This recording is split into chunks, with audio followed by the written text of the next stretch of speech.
Hello, everybody, and welcome to the 2019 Us Catch World Cup. Doland here, joined by my favorite mapper, JB Hyperion. Oh, thank you. Don't alienate like every other mapper that might be in the chat listening to this. Hey. I didn't say they were bad. I just said you were my favorite. Wow, that's good. That's good. Thank you very much. Chat, you're looking very beautiful today. I am so excited for the Catch World Cup 2019. It's been a whole year. We've waited, and it's finally come. Oh, yes. Orange You Glad CWC is back, JBH. The puns have begun in earnest, and we're excited to bring so many more to you. And maybe some good matches and upsets and all that other stuff as well. But mostly the puns, right? But mostly the puns. The puns. Mostly the right. puns. The puns. I mean, I'm drinking grape soda right now. That's how ready I am for these puns. He's got full tilt, full ham on these. No holds barred. Full beans off the back wall. Oh, absolutely. Right. Absolutely. Anyway, well, guys, I guess we shouldn't stall this any further. So without further ado, let's get to the drawings. Yeah, you're all here to see who you and your fellow teammates will be playing against, who will be sacrificed to the elites, and who can make an impressive storm through the tournament against all odds. So here are our unseeded teams. Juan, if you could give us a rundown, that would be beautiful. I mean, I can, obviously. Excellent, that's a good start.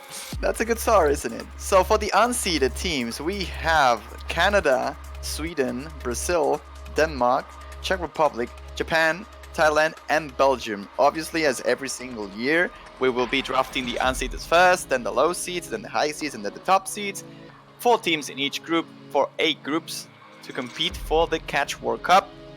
And we have been talking about these teams lately, right? They are scary, even in the unseeds. Even in the unseeded teams, there are some brutally strong teams that have been gone huge distances in World Cups. Like Sweden are a podium placer in World Cups. Canada, Brazil, Japan, Thailand, they've all been really strong seeds in the past. The only reason they're not higher seeds this year is just goes to show the massive elevation in skill this year compared to previous years.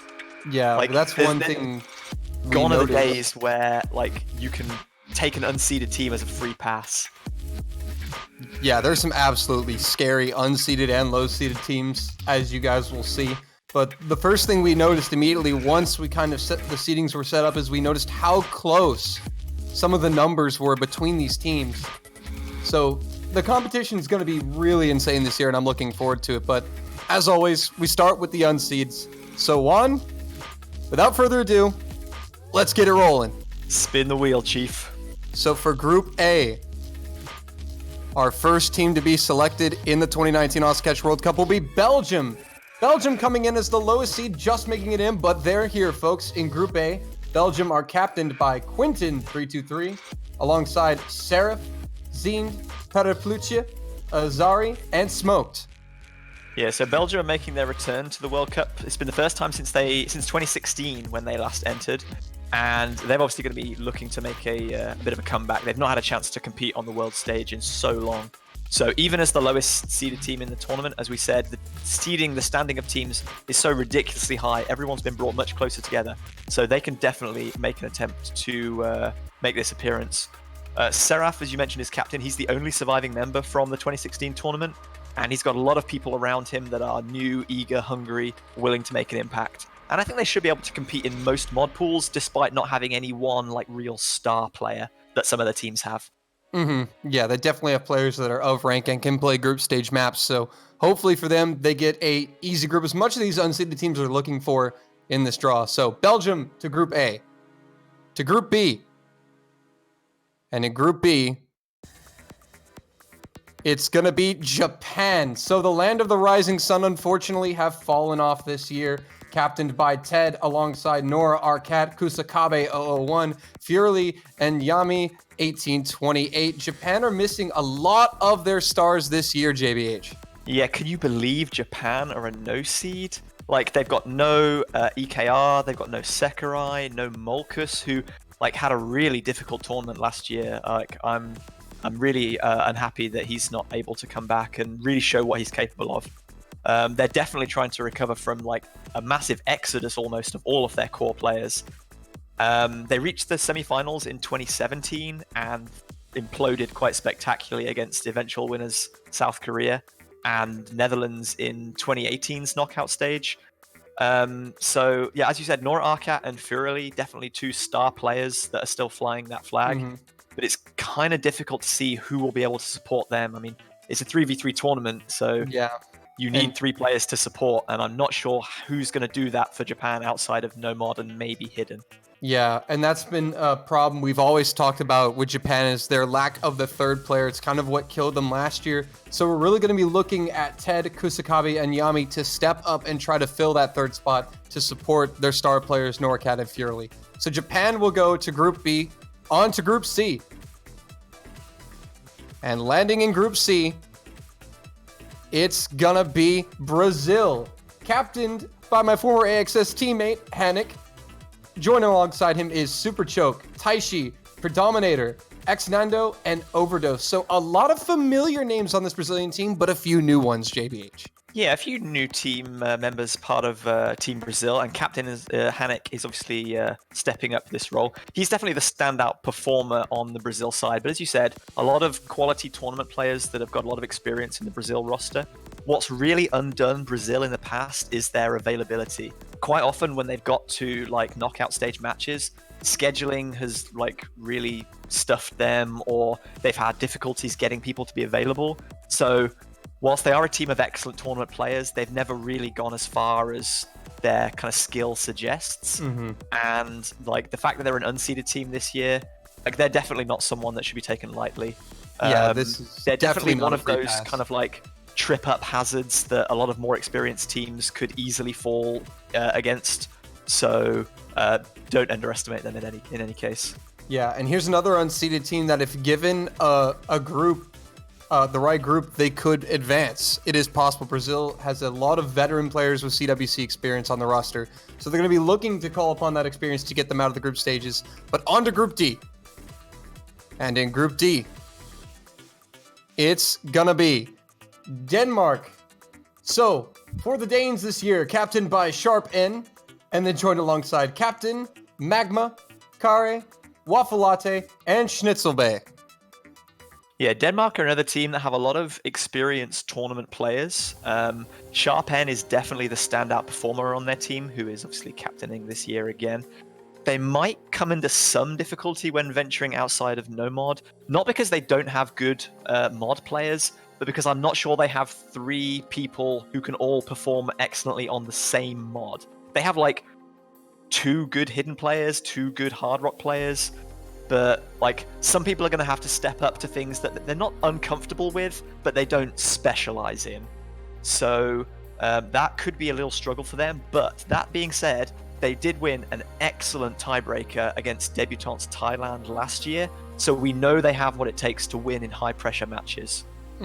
And Sharp N and Captain, familiar names to the Danish team, but a lot of new members, so we're going to see how the new blood pairs with the 2 veterans in this team. So on to Group E.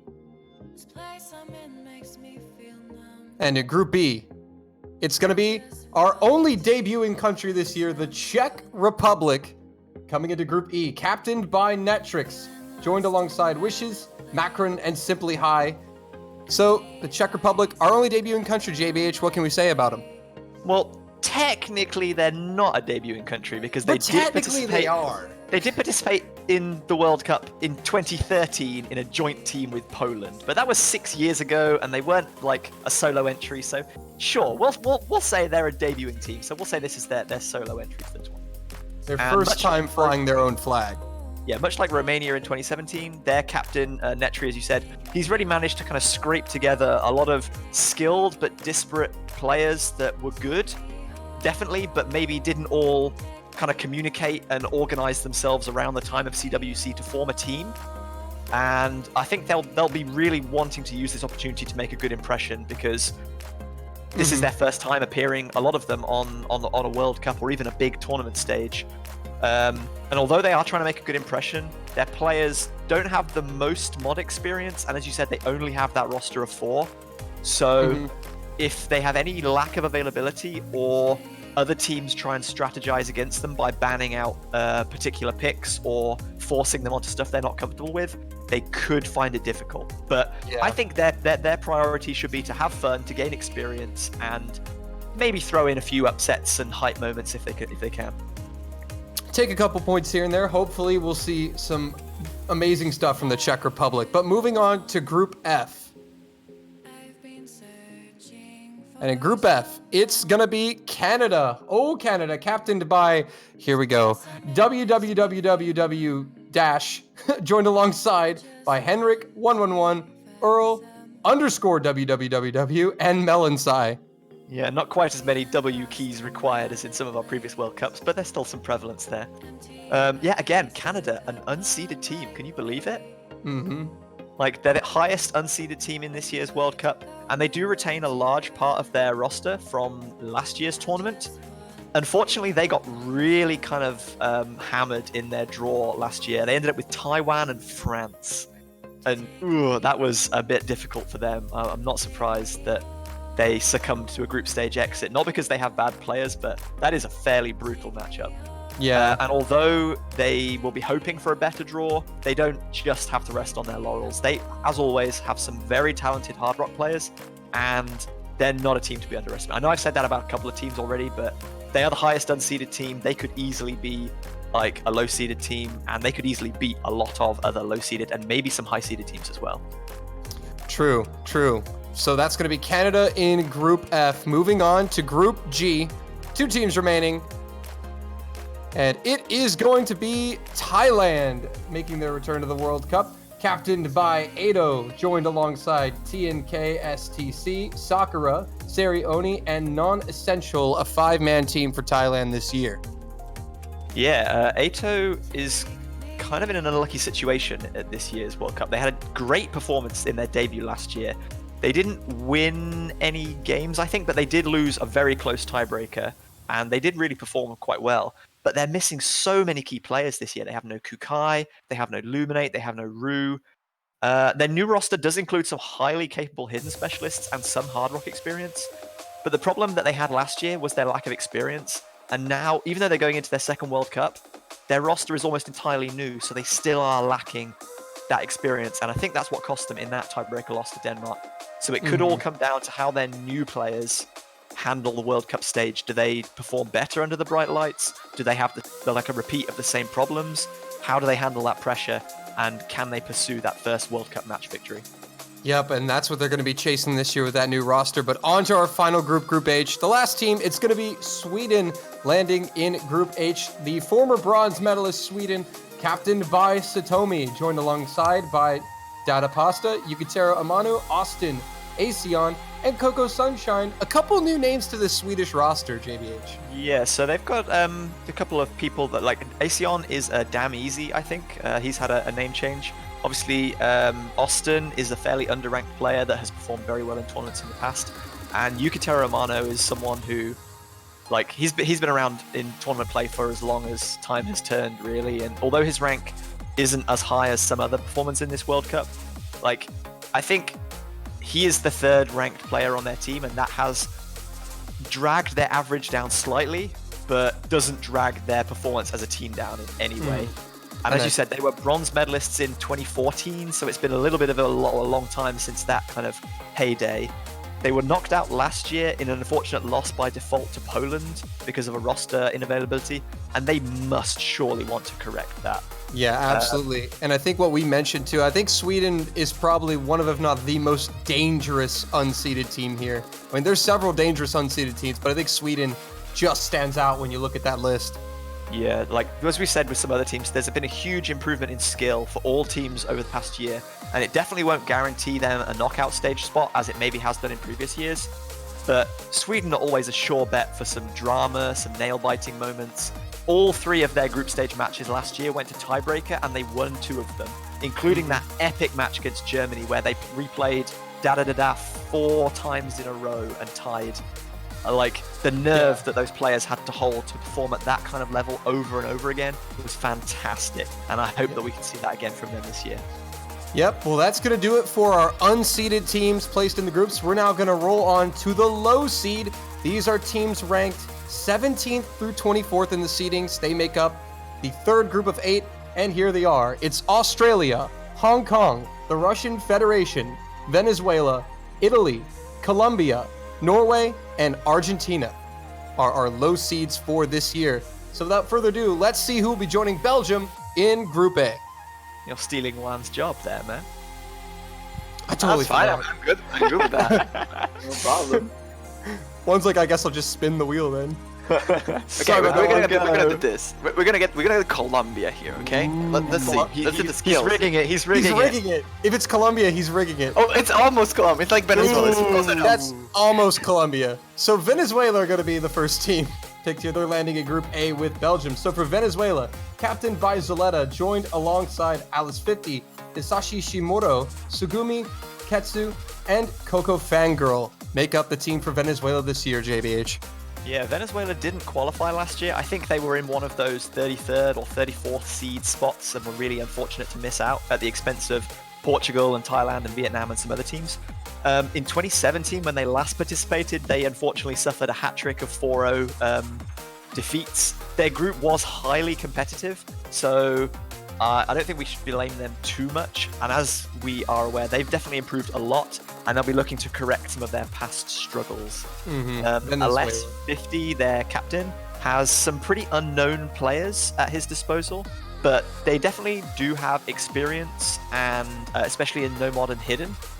No real star power, as we maybe saw from Belgium, but definitely some experienced players on those two mods. I think they may excel as a, they may struggle to excel as a team in any single area though. So it might be they'll probably win a few games, but I'm not sure they'll be able to win like the 5 points necessary to take a match victory. But I'll be happy to be wrong. If they can target their first victory in a match since 2016, that is definitely something they should aim for. Yeah, Venezuela just looking to get on the board this year, and I think they have a team that can do it. So moving on to Group B of the low seeds. And it's going to be Australia. So, Australia this year captained by Chicken Nando, joined alongside by Yenny Bear, TWC's own Jai, The Ice Dealer, and KWY Jibbo, the team for Australia this year. Yeah, so Australia had a bit of a tough time last year as well. They placed third in a very close group with Germany and Sweden, as we just talked about, those two teams. And that group did feature those 3 tiebreakers. The previous year, they had an even tougher time. They were grouped with South Korea. They lost 4-0, but in the first 2 games, they lost by less than 1,500 points against South Korea, who were eventual champions. So we know that their team has a proven pedigree. And although they've lost some of their roster depth, their core players that we'd expect to play most matches have proven dangerously consistent year after year after year, especially if Hidden is anywhere near the table. Australia are the highest ranked low seed, I think, and other teams will be definitely hoping to avoid them unless they don't mind like a nail-biting, kind of tense encounter very early on. And as you said, shout out to Jai. He still thinks it's the Taiko World Cup. But welcome to him competing in his first CWC. We're happy to have him on board, but already Group B looking spicy with Japan and Australia, saying they're 2 explosive teams, but we're going to move on to Group C for now. Come back to B later. So in Group C, it will be the Russian Federation, captained by their longtime captain Vagan. Joined alongside is Lacrima, AoE, Zetopia. Oh, what is this name? Meadbed and Kajo Ayame. That's not so bad. Yeah, so Russia are a team that are really interesting to me because they have some incredible players, but they've struggled to get everyone on board in the team at the same time and everyone firing on all cylinders at the same time. And in both of the last 2 years, they've exited at the group stage, which is a real shame for some of the caliber of players that team can possess. As I said, this year again, they are missing some of those key players, but they are the 3rd highest low seed team, I think. Yeah, and Captain Vaga can still turn to a lot of hidden players, hard rock players that are very experienced, and they will be looking to trip up some of the high-seeded teams in an attempt to make it back to the knockout stage. Yep, they're definitely capable of doing so, but for now, we're going to move on to Group D.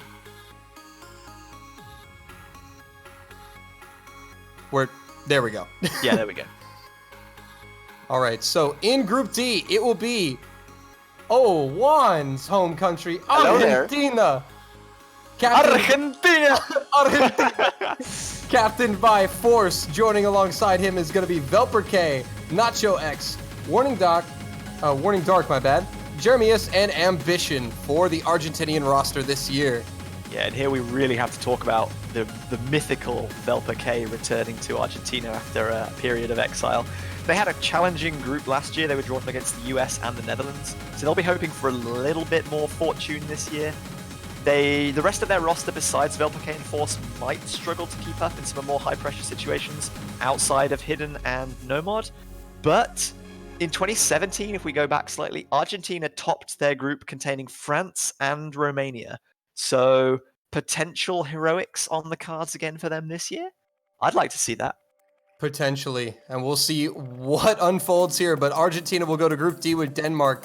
Now we move on to Group E for the Czech Republic, and looking at some of these low seeds, there's Italy and Hong Kong left. This could be scary for their debuting country. And they're going to get Norway. Okay, so that's probably better than they were hoping for. Yes, but Norway's still a very experienced team, and they're captained by Camera God. Joining him alongside him is going to be Mile, Vanilla, fellow caster Divine Cake, Benita, and Salchow.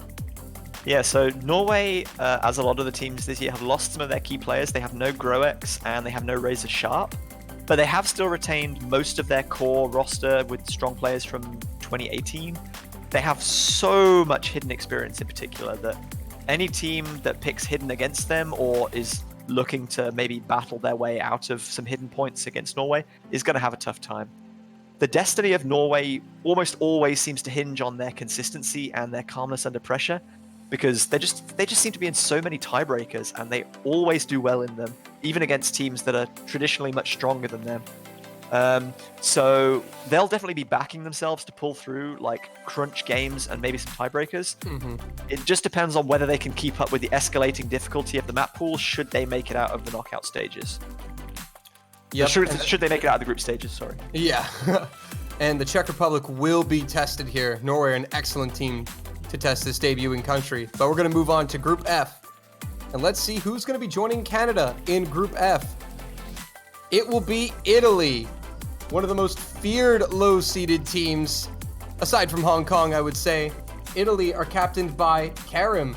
Joining him is Banana Joe, Pizza-kun, Trollingor, Spinacina, and Arma 79. So several familiar names here, but a couple new ones.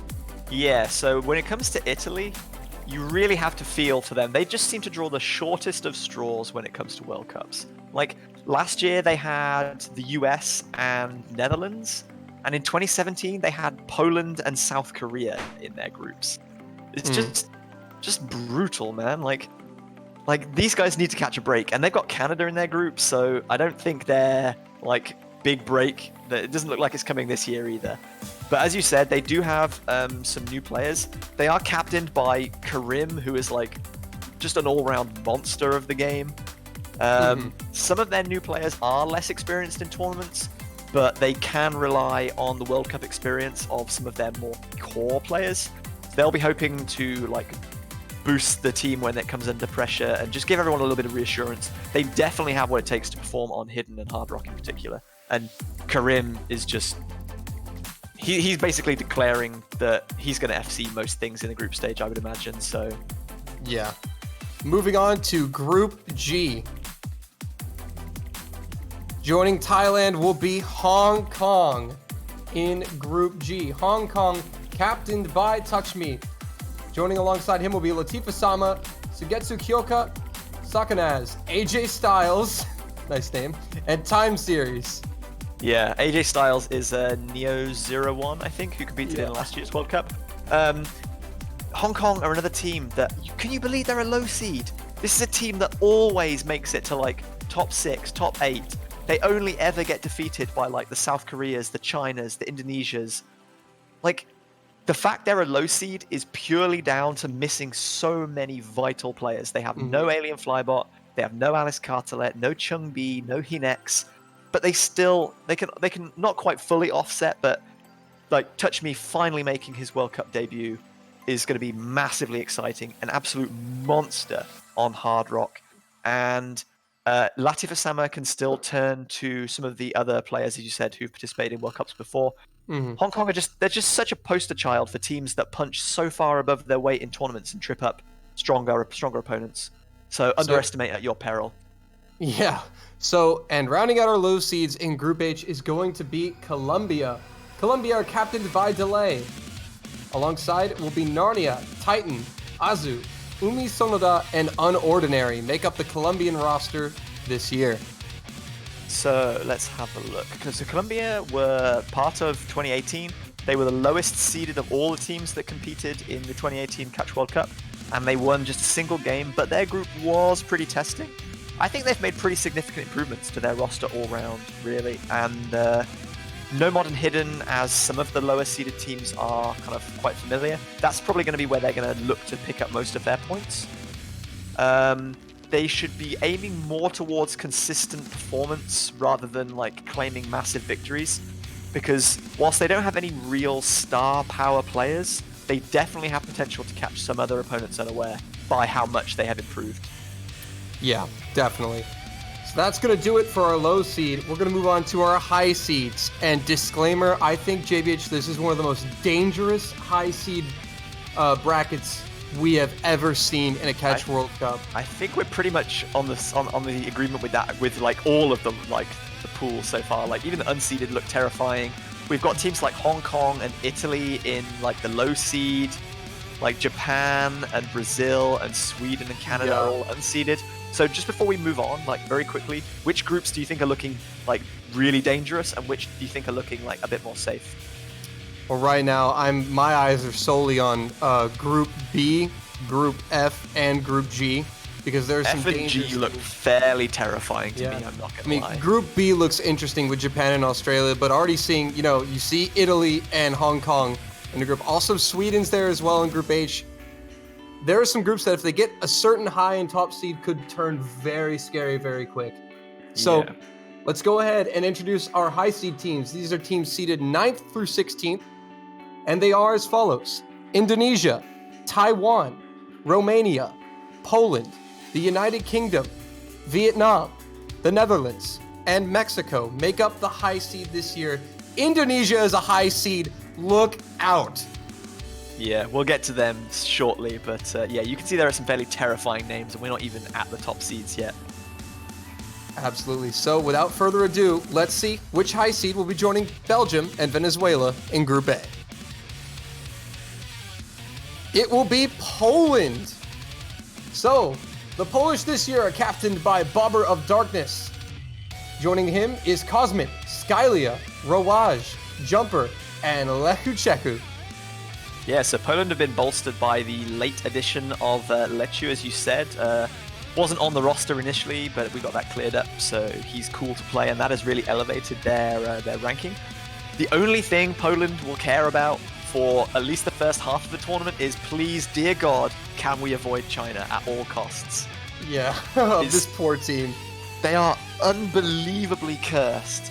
They've encountered China in the round of 16 in both of the last two World Cups, and they've lost 5-1 against them both times. They are unbelievably cursed, but providing that their recurring nightmare doesn't kind of make a repeat appearance, this is a team of vast tournament experience, and more so than most teams, I think, Poland are a team that almost over-prepare for everything. Mm-hmm. As soon as this map pool gets released, they're going to be in a practice lobby for possibly several hours. And yeah, like Lechu, as I said, returning bolsters their star power, but they can perform reasonably well at anything, really. They just don't want to see China. If China appears anywhere near their vision, I have a feeling that they might just have a breakdown all over again. So pray for Poland, people. Pray for Poland. This is unfortunately a team that's just been kind of overshadowed by China really the past several years. This I think is one of the better Polish teams. So interesting to see what they'll be able to do. But on to Group B, joining Japan and Australia in Group B, it will be the Netherlands. So the Netherlands this year are captained by Wesley. Making up the rest of the roster is Sarton, Master Forcer, Woodpan, Shaddy, and Kev. So, unfortunately, we've lost several big names from this Dutch roster, JBH. Yeah, we've got no Bads, we've got no Anikor, or Cello as he's now known, which are obviously two excellent players. Bads in particular, like just a hidden master, not participating this year. Fellow commentator Sarton, as you said, has handed over the reins to Wesley. I think Sarton's going to miss some of the group stage, is that correct? No, he will be here for the group stage in the round of 16. Okay, right, so he's here for the beginning and not the end. I got that the wrong way around. So yeah, the Dutch team had a pretty strong showing as usual in 2018. They confidently beat Japan, but they then encountered China in the quarterfinals, who eventually won the tournament. They still have a pretty good balance of players that can perform really well in most mod pools, and I think they'll definitely be looking to keep the more ambitious low-seeded teams behind them, whilst still looking to maybe pick up some points against the other high-seeded and top-seeded teams in an attempt to return to the knockout stages. Yep, definitely a team that still has some fighting power, but slightly weaker. So, we're going to be moving on to Group C. Let's see who will be joining Brazil and the Russian Federation. It will be Romania. So, Romania are captained by Crystallized. The rest of the team is Shiroi Lelouch, Pakachan, Legendary 97, and Atenox, a 5-man team for the Romanians. Yeah, so Romania did miss out last year. In 2017, they had their debut performance, I think, in any World Cup, and I think they made the round of 16, which was quite impressive for their debut. As I said with the Czech Republic earlier in the unseeded pool, Romania were a team that had lots of excellent players, but just never seemed to coordinate everyone into either signing up or being active at the same time for a World Cup. This year, their team looks stronger and has more depth than their 2017 effort. As you said, they've got Shiroi Lelouch, who is formerly iRevi, as well as Pakachan, Crystallize, Atenox, Legendary, all really well-known players. Romania can pretty much hold their own in any mod pool, as far as I'm concerned, and they should be hoping to return to the knockout stages after they encountered Chile and Indonesia in 2017 and were beaten fairly comprehensively. All right, well, Romania will land in Group C. Moving on to Group D, this team will join Denmark and Argentina. And it's going to be the United Kingdom. So, making their return to the World Cup, captained by Olive.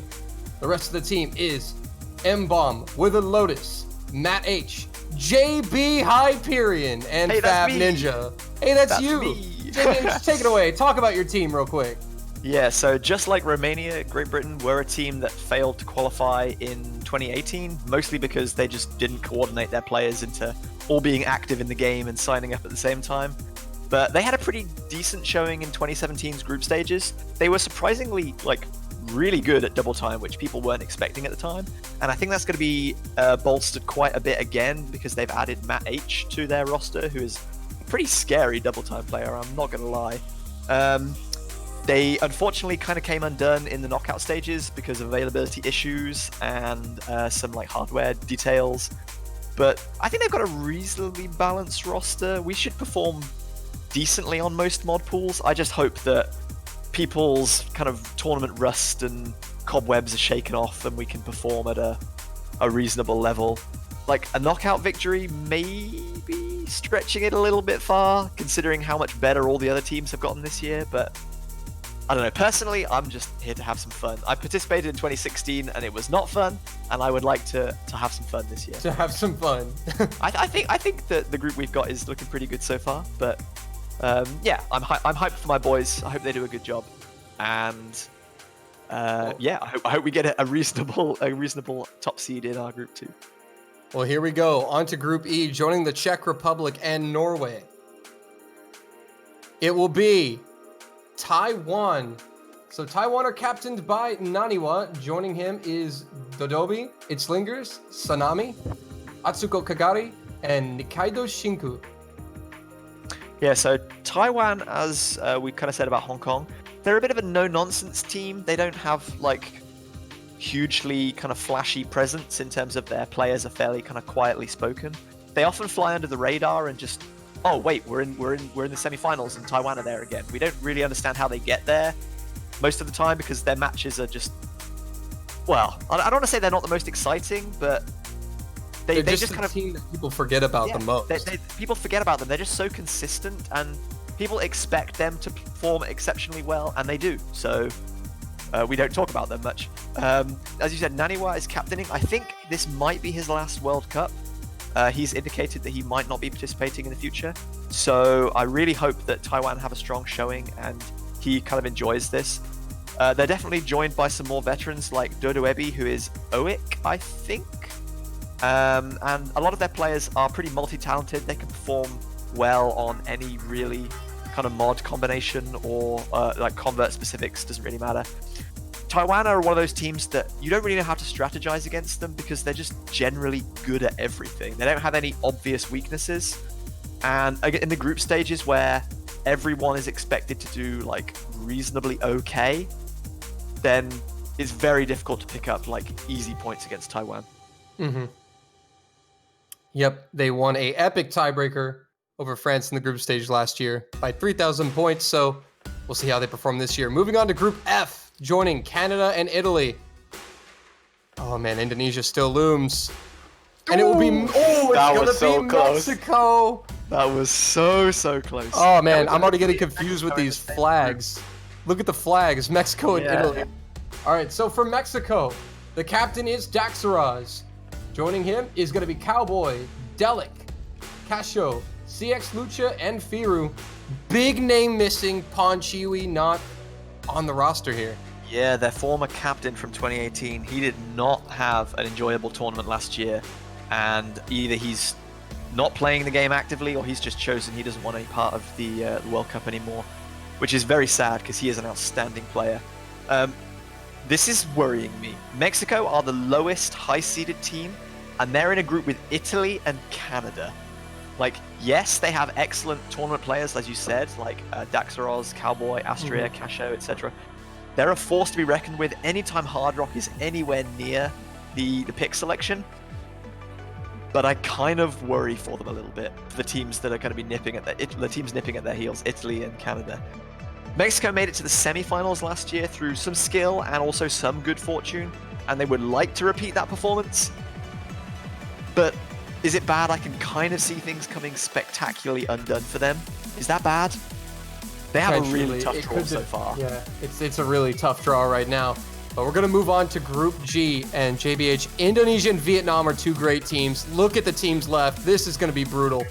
There is definitely one that these teams would prefer to have, though.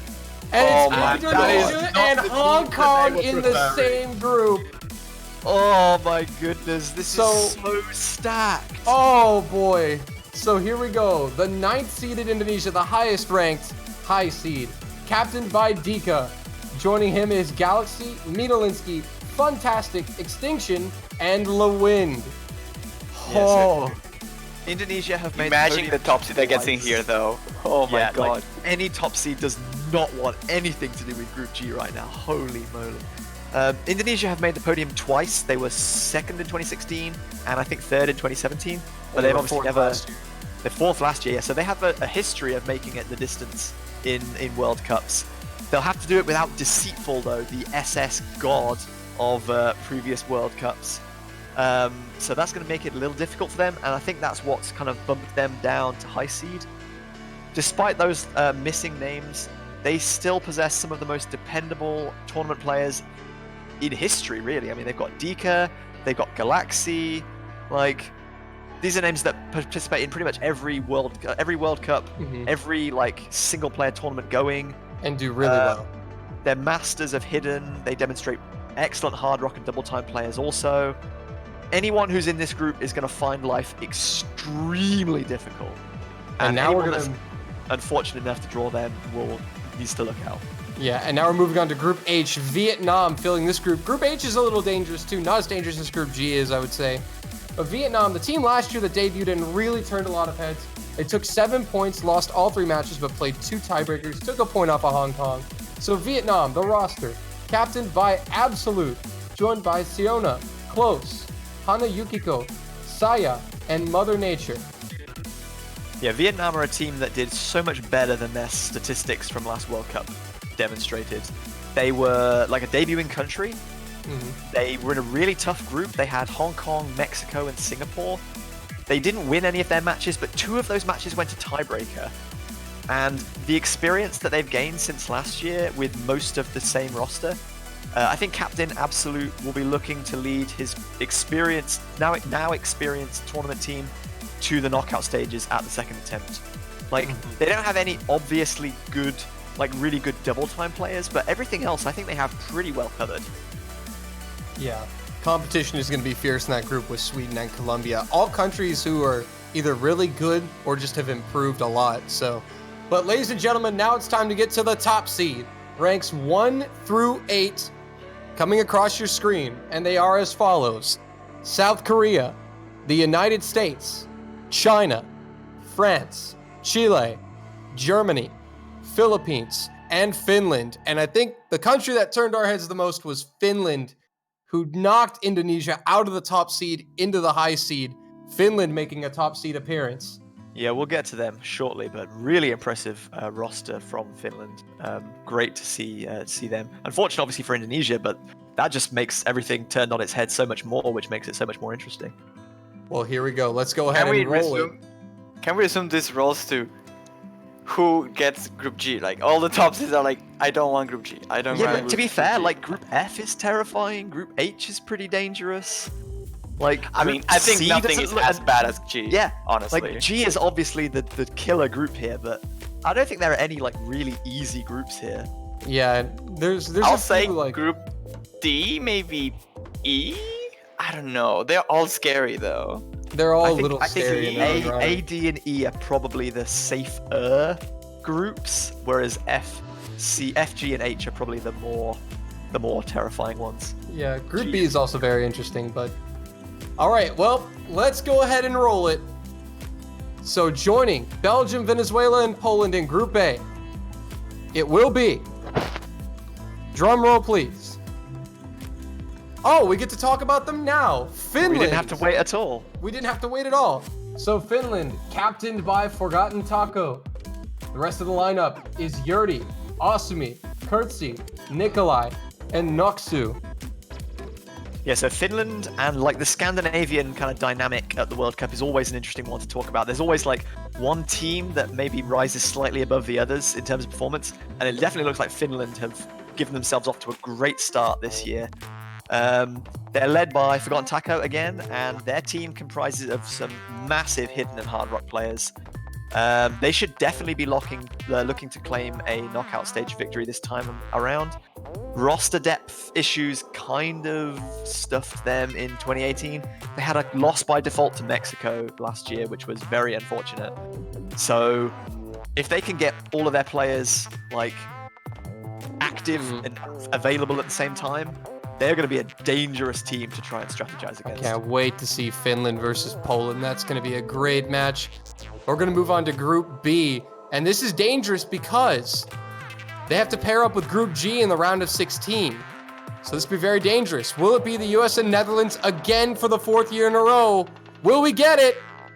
No, it's going to be China in Group B. So China, captained by Dusk. Joining him is going to be Kagamine Rin, Sakurano Kurimu, Crystal, Nagi, and Kalyanet. A team we are very familiar with, JBH. Yeah, like, this is actually quite crazy. The consistency of China is so ridiculous. This is the exact same team that played in the 2016 World Cup. Like, the only person who has changed in the last 3 years is Kasumi, is unfortunately missing out this year after participating last year and the year before to accommodate the returning Kalyanet. Like, the consistency of these players is insane. And look at how this is shaping up with groups B and G, because they got to pair up. So China, if they advance, are going to could potentially face Hong Kong or Indonesia rounder 16. That's not an easy match. No, like, looking at China, like, they are proven winners. They've been like winners twice. They've been runners-up twice, I think. They don't have any obvious weaknesses. They have so much tournament experience, like, my eyes are just watering thinking about it. Like, thinking about how these guys are going to collide with other top-seeded teams in later stages is just... I just want it to happen now. All right, like, well, we're gonna go everyone have to else in move their on. group, like, I don't know how you strategize against these guys. Just It's going to be an Try your interesting best. fight. Interesting fight in Group B. try So not to die too quickly. Yeah, China to Group B, and we're going to move on to Group C. Joining Brazil, the Russian Federation, and Romania in Group C. It will be the United States of America, captained by Chicken Bible.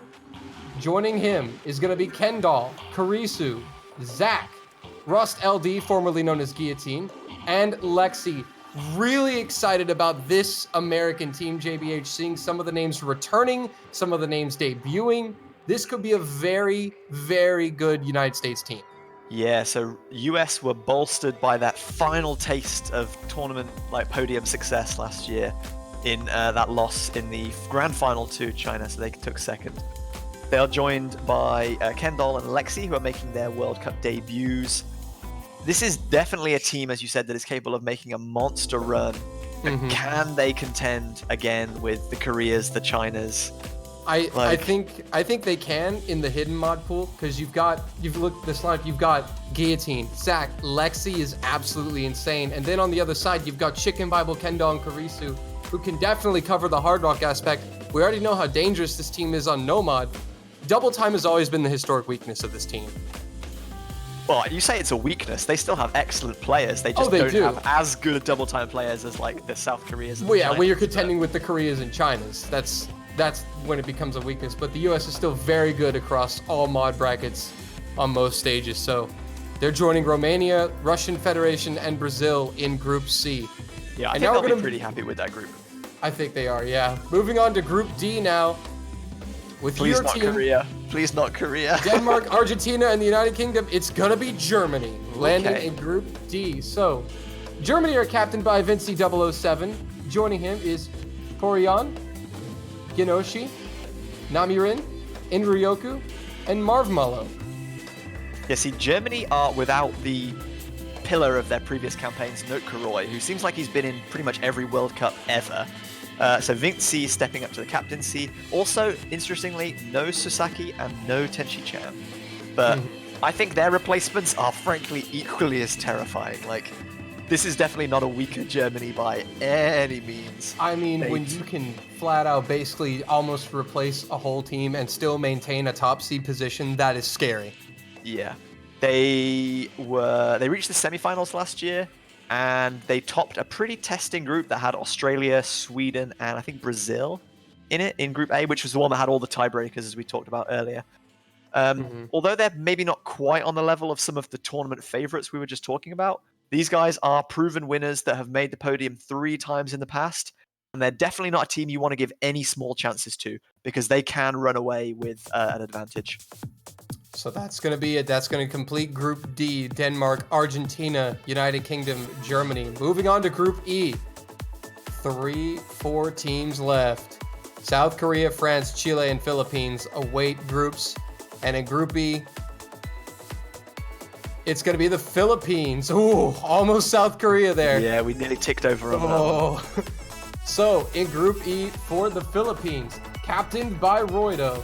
Joining him is Bunrei, Kaganame-rin, as I like to call him, Momo X, Kyuzu, and Crowley make up the Filipino roster this year. Philippines always an interesting team. You kind of always forget that they're a really good team. Philippines are a team that have an excellent group of players, but they either encounter massive luck or bad luck, or they just implode in spectacular fashion. In the beginning of the 2018 World Cup, the opening match was Philippines versus China. They got crushed and they never recovered. Japan pipped them to a knockout spot, and it's just been so unfortunate for them. I really hope that they have a better run this year to prove the quality of the players their team actually possesses. And as you said, Bunrei is a bit of a gentle giant, Chara or Stir or Plus or Osgangster. The catcher of 1,000 names. Yeah, however many names that guy's had. He's never been mad or upset or lamenting the fact that he is the star carry for their team. And I really want this guy to just have a good run at a World Cup, because he's such a cool guy and such a nice guy. And they're finally a top seed, can they maybe like rest a bit easier knowing that their draw won't be a complete nightmare? I mean, they've got Taiwan, Norway, and the Czech Republic. They should be feeling kind of happy with. I mean, I just when hope they don't have any kind of massive implosion again. it's not easy, but when you look at some of the other groups, I think they're going to be pretty happy to get what they got. And also, JBH, we look at South Korea still available, and Group G is right around the corner. Like, the remaining 3 groups, we got South Korea, Chile, and France. Like, Those 3 groups are actually kind of tough. Like, G is insane, H and F are pretty tough. And these teams are just insane. So without further ado, let's go ahead and seal the deal here. final 3. Final 3. So in Group F with Canada, Italy, and Mexico, it will be Chile. So Chile, the bronze medalists from last year, the 2013 world champions, captained by Lion QTXZ. Joining him is Eldenel, Nico, Nachoel, Ariciel, and Lechuguin. So the core is still there with a couple new names.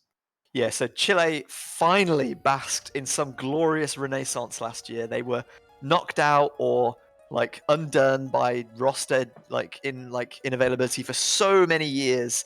And 2018 was finally the year they came back and they had that glorious run. They claimed 3rd place, their first podium since like 2013 when they won. It was such a good feeling for Chile to finally be back and prove what they were capable of. As you said, Lion is back as captain. Their team roster, like 5 of their roster was in the previous year's World Cup. They're good at hidden, they're good at hard rock, they're good at double time. They don't have any like obvious weaknesses. They are the dominant force in South America now, and they've got to be looking to stamp their authority with another strong showing in this tournament. Yeah, but look at the group they're in, man. They are not going to have an easy ride. No, definitely not. If any like demons from previous years come back to Chile and they start coming undone, that is not a group you want to be like giving an inch to. Well, Chile is known for choking on group stage a lot in the past. They got eliminated. Don't curse it. Don't curse it. All right. This is a friendly stream. Let's go. Friendly. This guy's just mad because I said Chile with a dominant South American force, and he's like Argentina #1. Argentina. Yeah. Easy. Okay, so this is the coin flip, right? The coin flip of death. If it's okay, first of all, let's just say that South Korea or France in Group G is nuts. But if it's South Korea, that's ridiculous. South Korea, Hong Kong. So who's joining Thailand, Hong Kong, and Indonesia in Group G? Juan, will you do the honors? And it is. Oh my God! South Korea! It's a Group G. The #1 ranked team coming in, and it's South Korea, Indo, and Hong Kong in the same group. Like, can we get a health warning put on this group, please? This is not safe. Lord, this is not safe, please. Oh my goodness. It happened. So, South Korea, the favorites coming in, captained by the #1 player in the world, Motion, joined by mapper extraordinaire Rockma, I can't talk, Rockma, Berea, #2 in the world, Hyper W7, a player who is on the 3rd place South Korean TWC team, R18, and QWHJ. This team is nuts. Yeah, I had in my notes that the team almost needed no introduction at all. Like, the names that you've just read out, if they're not striking fear into you as an opponent, then either you have not been playing this game very long, or you need to get your head checked out. These guys are absolute monsters. But can we also just talk about this real quick? Because Korea is a great team, but we're talking a group stage map pool, and they're going to have to play Hong Kong and Indonesia. It's not impossible to think that they could potentially not advance. Yeah, but let's be real here. Like, despite the fact they're still missing, like, the legendary talisman that is XCON, they have Hyper, they have Motion, they have Rockma. Their average rank of their top 3 is 3. Like, aside from R18, like, all of their roster is in the top 50. R18 is, like, 64th. And he's in the top, like, 100 in Taiko as well. This team are complete monsters, dude. Like, they have experience, they have proficiency. They should be, like, dominating most matchups. Like, true. They should, but this is the... You gotta feel bad for Thailand right now. I was about to say that. Like, you gotta feel bad for them, man. But they have drawn an absolute nightmare group. So, the impossible group. Kidding. So what we know is that either Hong Kong, Indonesia, or South Korea are not advancing to the knockout stages this year. One of Yeah, them is going home in groups. That's the scary thing. I mean, we kind of joke around about it because, like, South Korea have won in 2015 and 2017, and 2019 is an odd year, so South Korea will win again. But, like, although I'm, like, saying, like, South Korea shouldn't have any difficulties with the group stage, when you see who they're against, I can't 100% deny that they will confidently win all of their games. They will That's be the tested. scary thing. Oh, all right. Let's go ahead and finish it up here. France, the last country, will be put into Group H with Sweden, Colombia, and Vietnam. So Plot France. twist: Thailand beats everyone. Oh, that would be so insane. good. So for France, headphone warning. They're captained by that's his literal name.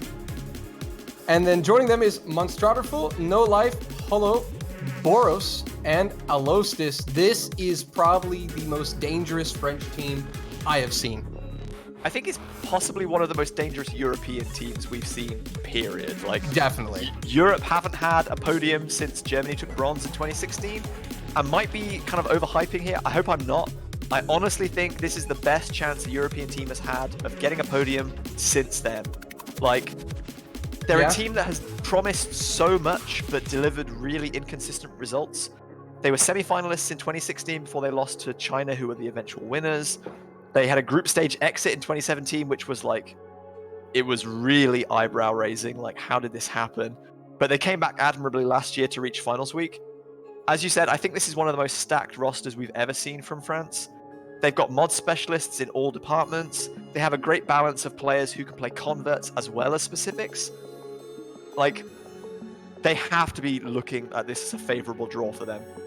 Yeah, definitely. I mean, Vietnam and Sweden and Colombia are no exact, like, cakewalks, but France are definitely, I think, a class above, and those teams are going to be tested to the full extent from France in the group stage. Yeah, what we are really looking for France is don't implode spectacularly, don't throw, just keep some consistent performances together, and we'll have a great showing from them. Well, all right, guys. So that is going to do it for the drawings. We'll recap it for you just a little bit. So in Group A, it will be Belgium, Venezuela, Poland, and Finland. In Group B, Japan, Australia, Netherlands, China. Group C, Brazil, Russian Federation, Romania, United States. Group D, Denmark, Argentina, Great Britain, and Germany. In Group E, the Czech Republic, Norway, Taiwan, and the Philippines. In Group F, Canada, Italy, Mexico, and Chile. In Group G, Thailand, Hong Kong, Indonesia, South Korea. Group H, Sweden, Colombia, Vietnam, France. Those are your groups for the 2019 Oscatch World Cup. A lot to talk about, JBH. Yeah, we've recapped kind of as we've gone along, but overall, like, there are so many terrifying teams, so many awesome matchups that are going to be going on, even in group stages. And as you said, some massive teams like Hong Kong or Indonesia or even South Korea won't make it. One of them will not make it to the knockout stage. That is staggering. Those three teams are nearly always in like the top 6 or the top 8. And that's good news to like every other top seed out there at that point. So we're going to be going into the Mappool showcase, but I think the real hype is Argentina and UK in the same group. Can we get some Juan Crystal versus JB Hyperion? What? Get back the fuck line. I can't say too much about this Malvinas. guy. He might just mute me and cut me out, so I've got to be nice. At least until we win. Whoa. Wow. Okay then. Toxic. Okay then. Who am I kidding? I'm going to choke so bad. I'm going to just be carried.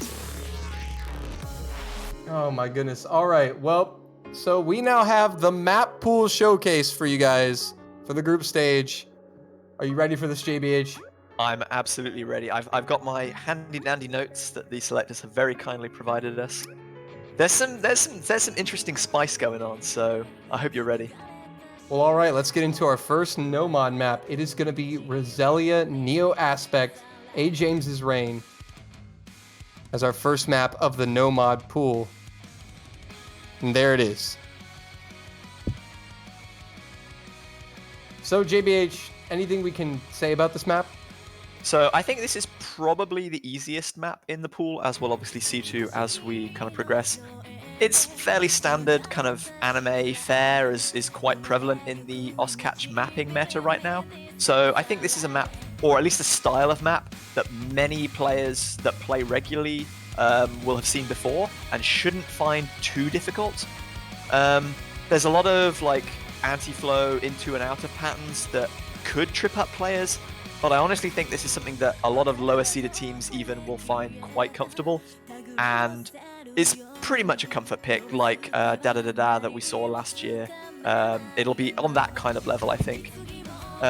It's not TV size, it's 2 minutes long, so it's a little bit longer than some of the previous like comfort picks that we've maybe seen.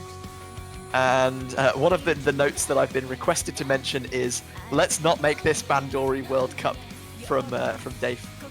So we had High School Musical World Cup last year. He's hoping that we avoid Bandori World Cup this year, and I am inclined to agree.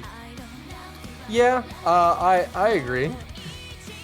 I know a few people that might disagree, but Chicken Bible. No, but I mean, this is one of the easier maps in the pool. And I think this is a map that we may see like top seeds potentially ban against unseeds. Yeah. It's definitely one of those type of maps where it's just, you know, the usual stuff that most people can do. And so higher seeded teams are going to want to try to cancel out any form of, you know, they want to increase the skill gap as much as possible. And this map does not help with that. No, not really. There's a tiny spinner trap in the key item just here that teams should watch out for, where you have to head to the left, as you just witnessed. Yeah. Hopefully people will practice, but that is something that if like more high-ranked teams don't practice, they could trip up on. So do keep an eye on that one towards the ending.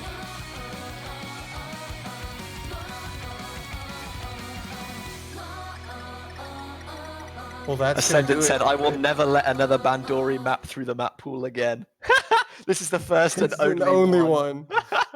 All right. Well, Good there you stuff. go. There's your Bandori fix. So that's our first no mod map. Moving on to the second map in the pool.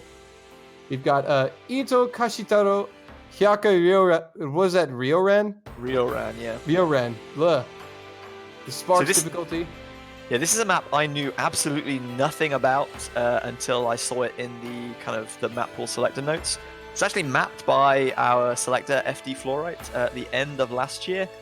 And I think the kind of main target audience for this is to have something with slightly lower AR in group stages. So this is AR 8.7, and as opposed to like the standard 9. The circle size is also slightly smaller at 4.5. I think this is more of a gimmicky pick, like not on the level of like really difficult gimmick mapping, but it's definitely more towards that kind of style than some of the other more conventional picks. Yeah, it's definitely a map that can trip you up if you're not paying attention, just because the CS size and the slight change in AR. If you're not ready for it, it can definitely trip you up. Yeah, it's also quite long at 3 minutes 40 seconds as well, so it is a little bit of a consistency test. The map itself, I don't think is too difficult, but it's kind of that consistent difficulty over time that as pressure gets to you, if this is played as like a 5th or later pick in a match where pressure and nerves are starting to build, we could see people start to struggle slightly. There's I'm pretty some little- interested. Sorry to go on. interrupt you. About the second ban, right? I think this is a candidate for second ban. I don't know Yeah, that's a about really you. good point, actually. As Juan has just mentioned, in this year's World Cup, when a team gets to 3 points, the other team will get to select another ban. So if this is kind of still on the table, not picked or banned early on, this is something that teams might definitely be looking to avoid. I completely agree with you on that one. There's lots of variation between like dashing, some like big normal spacing, and some micro movement. And since it's long, you definitely need to keep focused throughout the length of the map in order to not make silly mistakes are going to be the buzzword for this one, I think. Yeah, definitely. And I'm really excited to see how teams are going to use that second ban in these map pools. Just as we're looking at the maps, that's something that teams are going to have to now consider when they're practicing maps. What's a map we definitely want to ban? What's a map that we may want to try to hold on to and ban if they get 3 points. Yeah, so when you're trying to ban late in the match, you have to consider like not only what you don't necessarily want to play, but what the other team is going to pick. Because there's no point saying our second ban is going to be this if you know the other team is probably going to have picked it already by that point. Yeah. Sorry, Juan, you were going to mention something. Please continue. No, it was basically that. I wanted to open a discussion about the new rule because it was not really mentioned throughout the stream so far. And I think this is like a perfect example of a map that will be like a counter, like a comeback ban, honestly. Because I can see teams going for maybe their consistency choices first, and then they try to go for this sort of gimmicky maps to maybe like the low seeds trying to capitalize gimmick points out of the top seeded, and this could be like a comeback ban from a top seed. If for some reason they start losing the consistency picks and they don't want to risk a map that is easy to choke or is hard to read like this one. Yeah, I can already tell that like that little break we just had with the dense kind of 1/4 dash patterns. There's definitely going to be someone who over or under dashes those because of the long break has maybe relaxed them a little bit and they lose track of the BPM. Like, that's going to be a tragic miss so close to the end, and I can already see it happening.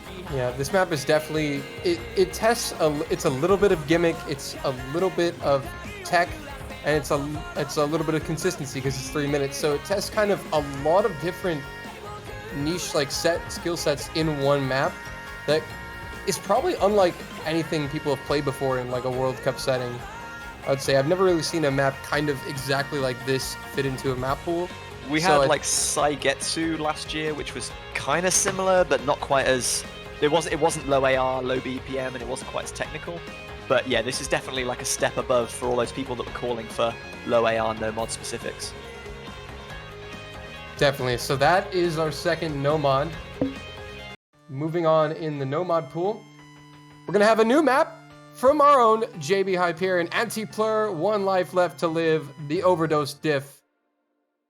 Here in the no mod pool. I was really happy, not like because this is my map, obviously very happy to see some of my stuff in the map pool, but this is a map that, like a style that I don't think I've seen before, like very kind of stream heavy, wiggle heavy no mod, with lots of strong 1/4 dashing that a lot of other maps and styles won't provide. This is another map that, although it's quite short, it's very easy to slip up on because it's a consistency test. There's a good mix of 1/4 hypers and 1/4 regular dashing.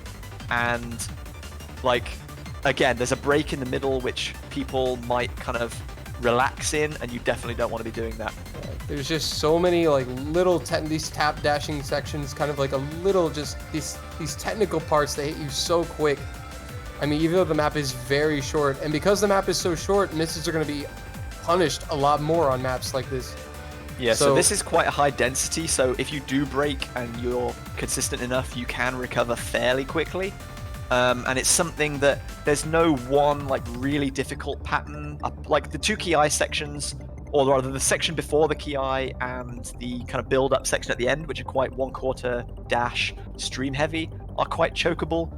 But there's no like massive difficulty spike really, and also that spinner is very long. So if teams that are consistent at playing this kind of map want to spin battle over it. Honestly, I'm really shocked to see this in the pool. I think this is a little too hard for group stage. Well, far be it from me to criticize the selectors if they're going to pick my maps, but I yeah, mean, the difficulty is obviously stepping up. Teams are getting better. We've said like already that the quality of the teams is getting much higher, and this is exactly the kind of test. Like you can see the little 1/4 dashing there. Unfortunately for you, I think a lot of the lower seeded teams are gonna just reach for this as a ban because this is. Well, we say that every year, like this is ban potential, but we haven't seen like 3/4 of the pool yet. True. Like, you don't know what else is coming up, man. True, but man, I'm already not liking this if I'm an unseed or a low seed. But what I love is I can't wait to see how this map plays out in Group G with Hong Kong and North Korea. Yeah, that's going to be a beautiful map for. I think you are right that this is probably the hardest no mod specific, and it's not like particularly friendly in any way, and it's going to be a challenge for low seeds. But as you said, I am interested to see how the higher seeds kind of battle on this, where even the tiniest mistake is going to be very punishing. Yep, and we move on to our 4th no mod pick. It's going to be Onumi Confusion Part 1, Ascendance's Reign. Praise glorious Queen Onumi. She's finally made it, dude. She's made I'm it. so happy. We're here. Like this whole like Anumi has been like a massive meme in catch mapping because of like some mapping drama that we don't really care about. This is a totally different map, but like again, I think this is some fantastic tech mapping on show. Like there's lots of micro movement. The vertical flow is kind of a trick, like to trick you into tap dashing, because the circle size is quite big at 2.9. Like you can mostly walk all of these patterns, and I think people will find it quite difficult to be like, no, I need to walk this, instead of trying to like tap dash, which is going to lead people into making mistakes. Yeah, definitely. And also it's AR 9.1, which is kind of an unconventional AR. Not a lot of people really play AR 9.1 on a consistent basis. So I think just combined with the AR and the micro movements, we're going to see a lot of potential trip ups here. I think the key kind of sticking points for this one are people managing like vertical snap flow, so like snapping out of a dash or into a hyper and then stopping immediately to stop overshooting. The map is like fairly heavily reliant on those. And also, as we'll see towards the end, there's a lot of BPM changes in a slowdown section. The difficulty itself is not particularly high, and I think that's what's going to trip people up. They're going to relax in the slowing down section, and they're going to over dash too early because they don't pick up on the decreasing BPM. And the shit miss like right at the end, I think is going to be we're going to see a lot of that. Like this part here, you'll notice it slows down, and that's going to trip people up. I think honestly, Nomad is looking pretty brutal this year so far. Well, this was our last specific, so like even the comfort pick, the Roselia that we saw at the early on, I don't think that was particularly like free. There's still some difficult patterns in that. Man, that slowdown is brutal. So 2 more Nomads to go in the Nomad pool. Yeah, these will be our 2 converts. I think we're sticking to the 4 versus 2, 2-to-1 ratio of specifics to converts. So why don't you introduce this one to us, Erlen? League of Legends Rise, featuring the Glitch Mob, Mako, and the World Alive. Minor Sun X Insane is the difficulty. AR 9, HP 5, 3.7 stars, just over 2 minutes. Yeah, also, before I get into this map, thank you very much, Ascendance, for linking the beat map listings in the chat for anyone who wants to download as we go. Greatly appreciated. Yeah, so this is the first of our 2 converts, CS 4.2 and AR 9, which is fairly standard kind of convert pick for a group stage World Cup. It's like fairly average BPM, 177, nothing like insane. The difficulty here is that it's quite AC heavy. There's a lot of like funky slider shapes because the SV can get quite high in places. So it's very difficult to not just AC, but some of those big droplet ticks are also like, look at that. There's some really insane sliders there. I kind of hope people who aren't hugely comfortable on like tech mapping prioritize the big ticks over the droplets. I don't think this is going to be a particularly like high AC map. And also, it's going to be interesting to see how teams play out because it's a short map. Misses are going to be punished, so you're going to want to really prioritize the big ticks in those long sliders. Unless you know for a fact that you can hit everything on that slider. Yeah, I think the real kind of challenge here is partly who can combo these like really weird sliders. And for the best teams in the tournament, it'll be could it come down to just an accuracy battle as to who caught more droplets? Could we see some really tight? I can't wait to see Hong Kong, Indo, and South Korea play maps like this. Like this is a pure skill act battle in some areas, but I mean also the combo drop is going to be massive here because it's a 2.5 minute long map. So want to prioritize those big ticks as we've said before, but I can't wait to see how some of these teams are going to handle it. Oh, look at this. Dave can't even SS the group stage map pool. What a bad map selector. That shows you how difficult accuracy is on this map, though. Like, if anything, the Ki looks like a bit more comfortable than earlier parts in the map, personally, but... Yeah, There's still some wacky sliders like that are really juicy. I can't wait to see some AC battles for this later on. Wow. So you have it, and we're going to move on to our last map of the Nomad pool, our last Nomad convert map. And it is Zakuro Inochi ni Kirawarete Iru Delis's Extra CS4 AR 9 HP 8 3.81 stars and 3.5 minutes long, a little bit longer. With 200 Also, BPM. people that are commenting in the Twitch chat, yeah, the star rating displayed on the stream is the standard difficulty. We will hopefully be looking into correcting that for future streams, so do apologies for that. So yeah, this is Inochi ni Kirawarete Uru, as Dolan mentioned. This is CS4 AR9, so very standard like diff settings that players who maybe aren't familiar with converts that much will be familiar with. The real like selling point of this map is that it's long and quite jumpy. So 3.5 minutes long. Lots of micromanagement between like when you need to make a tap dash, when you need to make a long dash, and some kind of dashes combined with hyper dashes. Interestingly, this is HP 8, but I don't think that should scare anyone. This isn't really like any terrifyingly difficult parts or like parts that are consistently difficult over long periods of time so that people will fail. The key eyes have some like kind of bursty sections, but I don't think they're really difficult. Once you know they're coming and you practice the kind of patterns into and out of them, I don't think that's too difficult. This is all about your jump consistency and reading different types of jump spacing. Yeah, definitely. And consistency is going to come into play here as well, given the fact it's a 3.5 minute map. So this is a relatively brutal no mod pool, I would say. It's definitely a step up in previous years. I think the commentators, the comments from the Mappool selectors were claiming that this was slightly harder and there was definitely more variety in picks this year. Less kind of more common meta style in the specifics. I'm kind of disappointed that there's no like low CS, like small circle size or low AR stuff in the specifics pool in particular, but we do get that slightly lower AR map in the specifics pool, so I'm not too upset.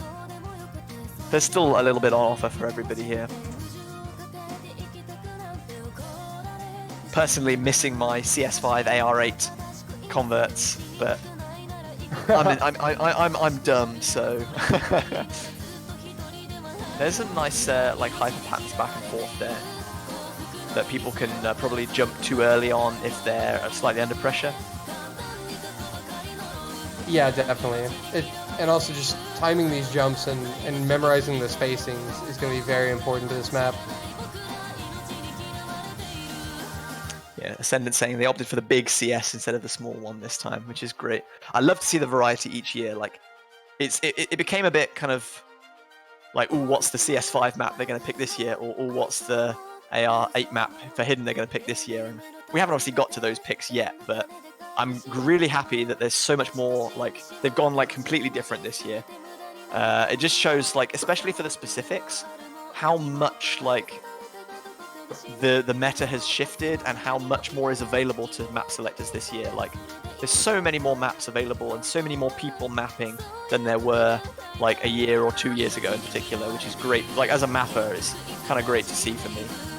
It means that less of my stuff gets in, obviously, which is a bit of a bummer, but like the variety is fantastic. I love to see people getting their map showcased on the World Cup stage, especially people that necessarily don't get that kind of time or that exposure elsewhere. Like, having a map shown on the World Cup can be a huge deal to some of these people, and they should be really proud of that. Definitely, definitely. And as this map is drawing to the end, that's going to round out our no mod pool for the group stage this year. Again, quite a long map here. 1250 combo. Big map. And so we're going to jump right into Hidden. Our first map is going to be Nicode and M2U Pre-Dawn Jair's Reign. CS4 AR9 HP 6 4.22 star rating, 2 minutes and 4 seconds in length about. Yeah, this is actually a really fun map that I have played before and I have played with Hidden before. So I'm hoping that people like their wiggles, because this is definitely a map with lots of kind of small anti-flow movements. It's going to be kind of tricky with Hidden for people that like to kind of tap dash things. I think walking is going to be slightly more comfortable in some of the wiggle sections, but different players will adapt to kind of whatever's thrown in front of them. So it'll be cool to see some different play styles mashed up on this one. it's not the easiest map in the world to FC, and like accuracy is like, well, I don't think accuracy is too much of a problem on this. Fluorite's comments actually say I'm a joke and so is my accuracy, so do cut her some slack. This is a replay of hers. Yeah, on the notes, the map says here, challenging map for its SR, kind of underrated. So I think that's true. Again, the wiggles, gonna test people. I don't think it's too difficult, but I mean, it is something you need to look out for and need to practice. Yeah, this song is like really cool. Like, I love M2U's music. I'm glad that we see them quite often in like most of the pools, but it's not always the same stuff. Yeah, it's a bit of a banger song. The only thing that I'm definitely like curious about on this one is on teams that have great hidden lineups.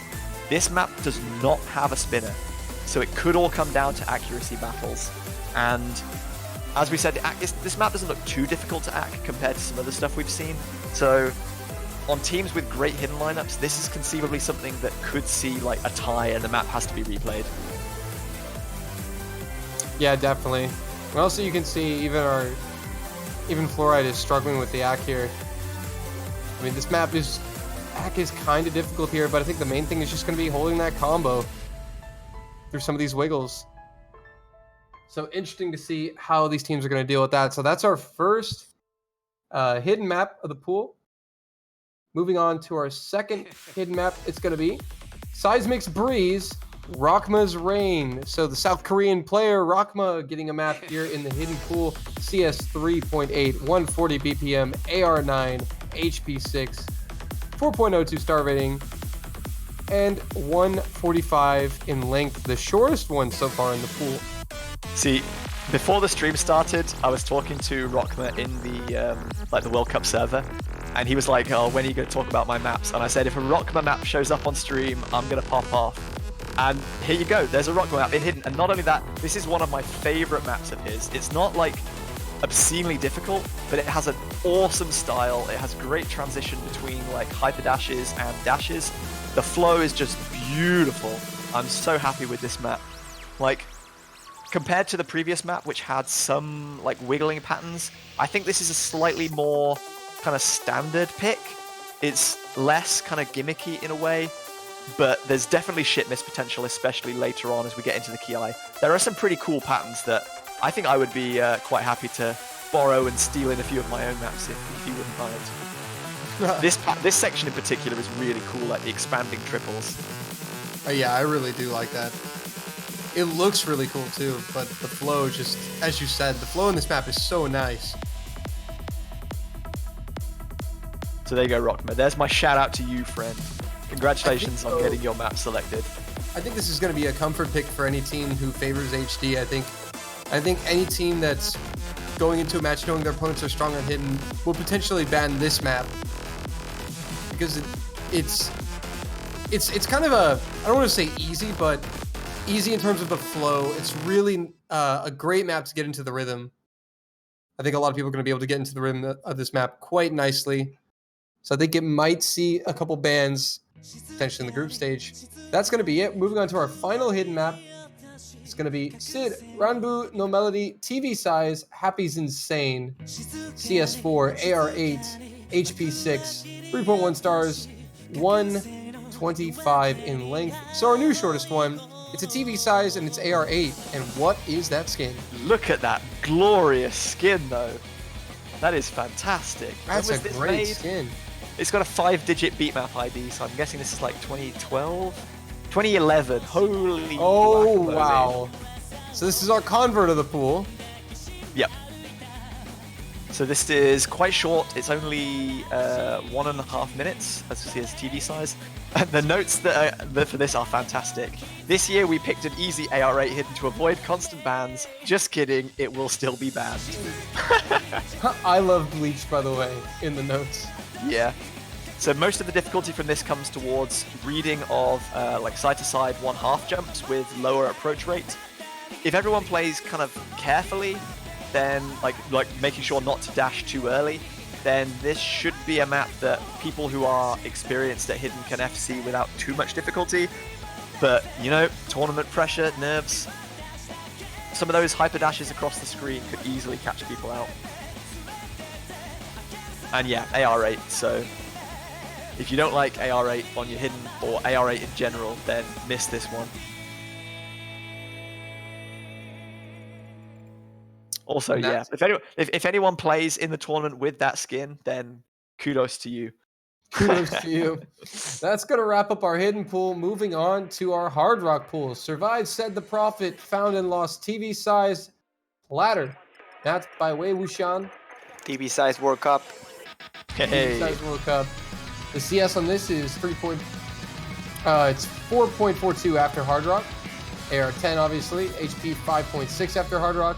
3.7, 122. So our TV sizes are coming in our mod pools. No mod TV sizes.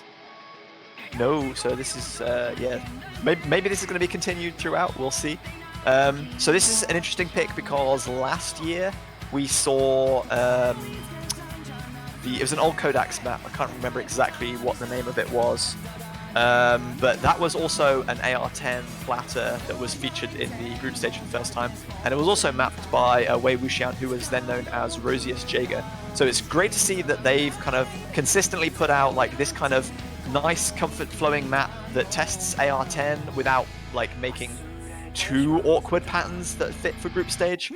And Flora has also said for this one, as a tradition, we pick a boys map in the group stage hard rock pool. Boys. So yeah. If you're a fan of that, then this is one for you. So this is pretty punchy BPM, but to offset that, like, the density isn't hugely high outside of the little streamy burst sections, and outside of the fact that it's AR10, the readability is not that difficult. Some of those streams do end up looking kinda janky with hard rock, but for the most part, this is a pretty nice flowing, but high BPM bursty pick. So if you can read the speed, then this one is surely for you. Well, moving on to our second hard rock specific pick, it's going to be a Wyan Cope featuring Karen Sweet Rain Platter, mapped by your boy Sorcerer. My UK boy, who sadly is not showing up for UK CWC, and I'm very disappointed in him for. But yeah, this is slightly harder and also slightly longer. I think this is just shy of 2 minutes than the previous pick that we just saw. I think this one will be quite difficult for players to sight read because there's a couple of like strong dashes that then become like really strong dashes with hard rock later on, and they're especially prevalent near the end of the map. We'll probably get to in a second. So definitely practice this one. Don't go into this one without any practice.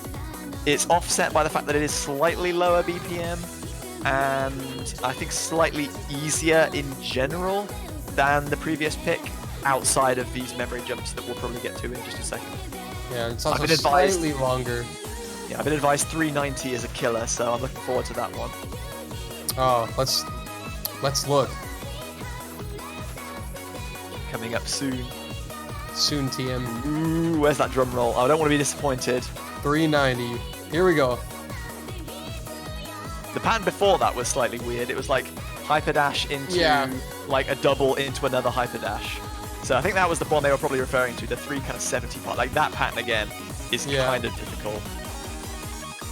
So both of our specifics this year for hard rock will be AR10. I was about to say CS10 then. Oh goodness, please no, not that. Have mercy.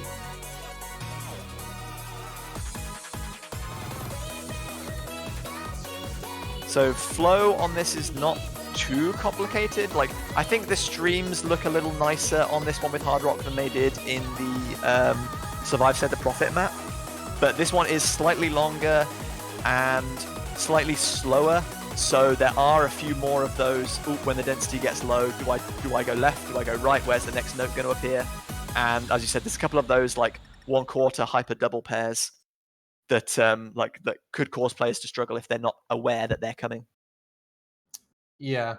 So moving on to our final hard rock, our hard rock convert is going to be Deco 27 Ghost Rule G's Harder, mapped by Evil Twilight, with a CS of 5.2, air of 9.8, HP of 8.4, with a time of 2:45. So our longest hard rock, not quite AR10, and it's a consistency pick. Yeah, so there's almost always a kind of consistent, fairly long, but not AR10 pick in one of these pools, and it often fills the specific spot. This year it's slightly shorter than it has been in like some of the other rounds. It does have 2 breaks, I think, that bring the drain time down to about 2:45. And it's also a little bit more recent than some of the previous year's pools. So you'll expect to see density and like jump distance quite a bit higher than on some of those previous picks.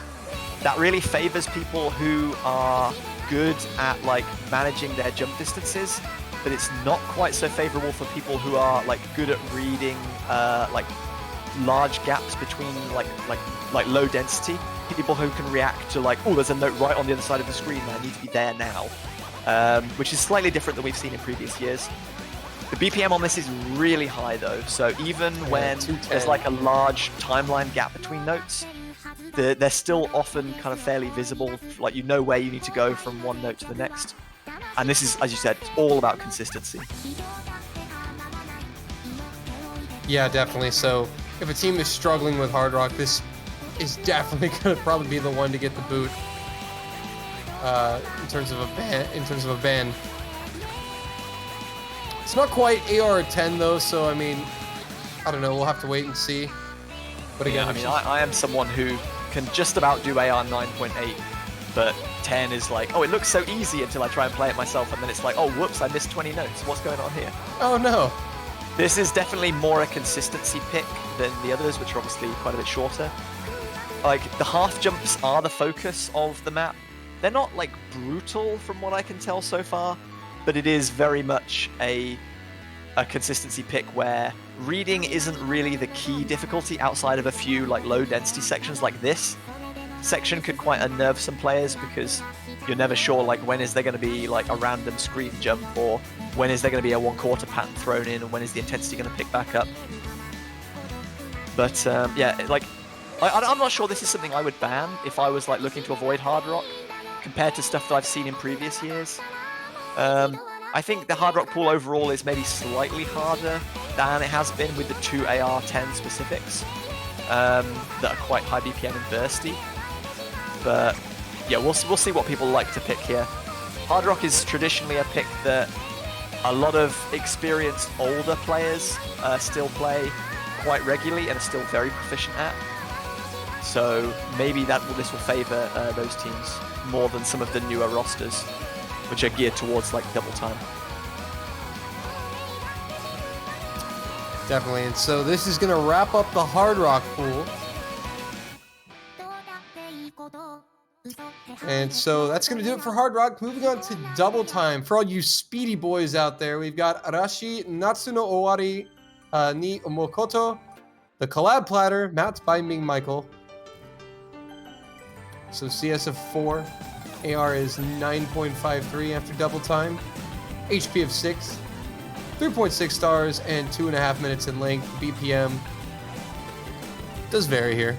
I'm gonna immediately call scripted on this when I saw this this pick in the map selectors notes.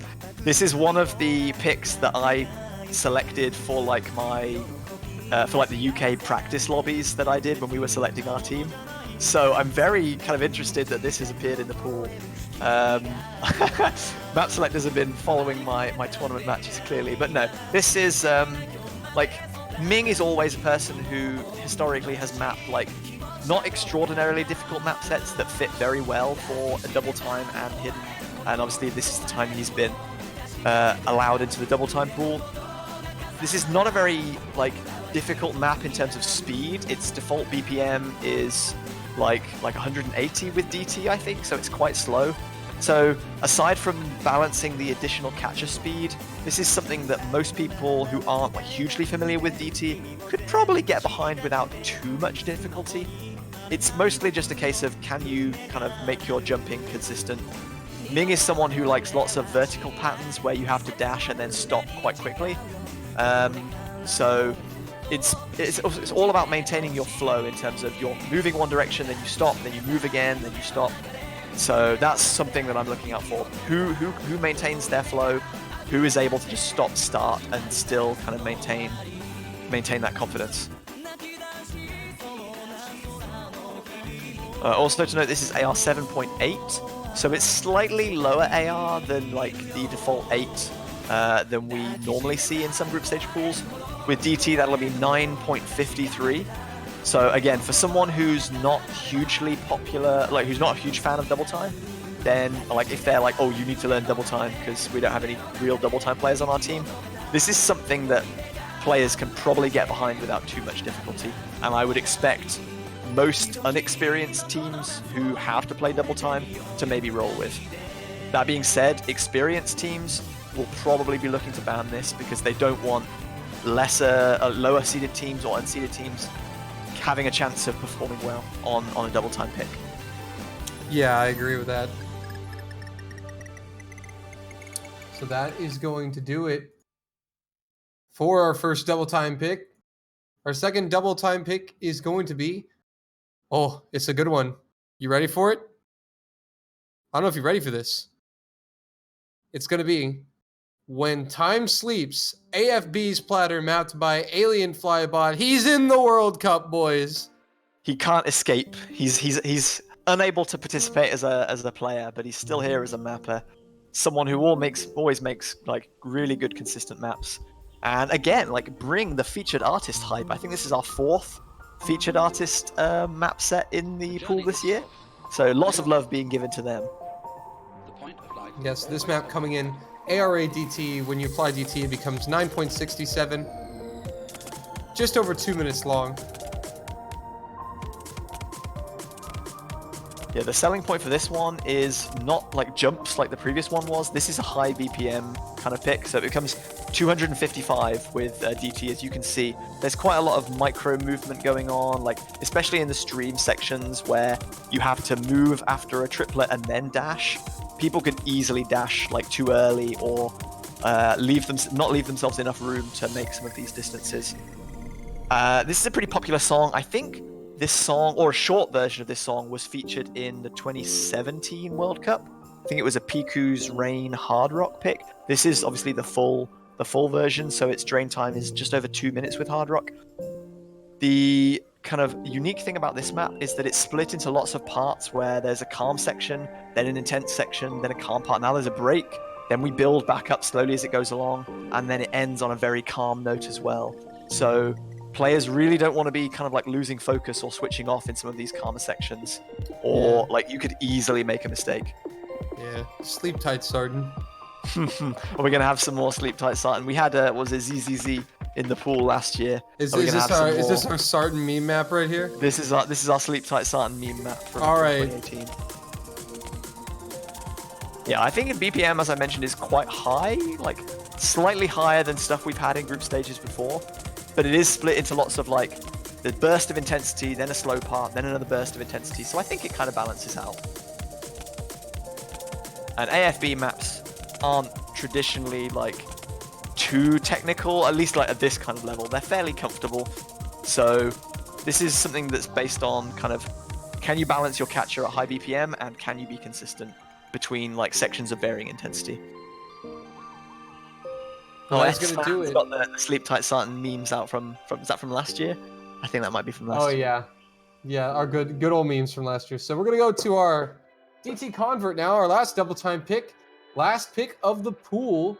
Aside from tiebreak, it's gonna be Oblivious. The Oblivious difficulty mapped by Melt. ARA DT. 2.5 minutes in length, roughly. Closer to 3 minutes. 188 BPM. What can we say about this one? This is definitely the kind of the length pick for the double time pool. I mean, we saw that When Time Sleeps was like just over 2 minutes with double time. This one clocks in at 2 minutes and 40 seconds of drain time. So it's definitely a pick for the kind of consistency players like that are experienced with double time. There's lots of like small bursting patterns that appear later on that players will need to watch out for. But I think the difficulty here is patterns like that, where you need to memorize that there's a dash into a hyper dash that covers the whole screen, and then you direction change again. Yeah, players are definitely going to have to practice this. There were some similar patterns in, I think it was the Executioner last year, where there was like a wiggling pattern, and then you went into like a full screen like hyper jump, like a half hyper jump, and it was like if you didn't know that was there, then good luck, you weren't catching that. There's some difficulty to maintain accuracy on some of these because a lot of the sliders are straight and they don't flow particularly well, like out of the increased catcher speed. But otherwise, this is a fairly kind of standard burst and consistency pick.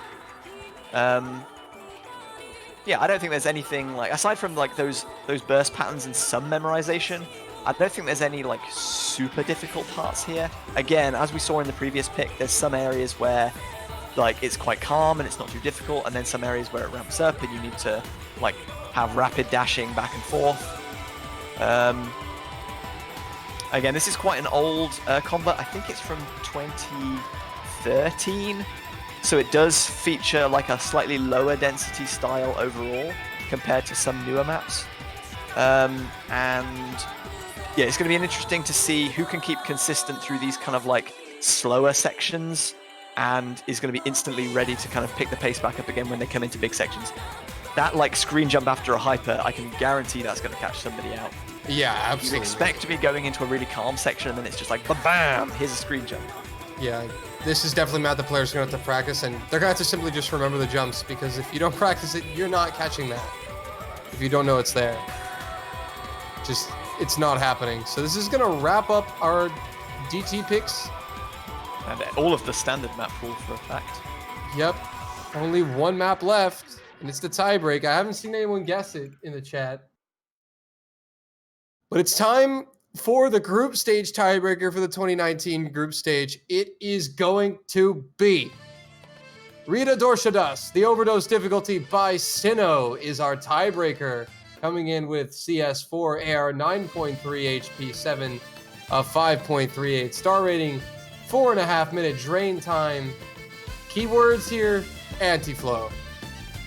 Yeah, so this is an interesting pick, not only because the length, they haven't actually gone for a full marathon like a usual 5-minute pick that they would normally do.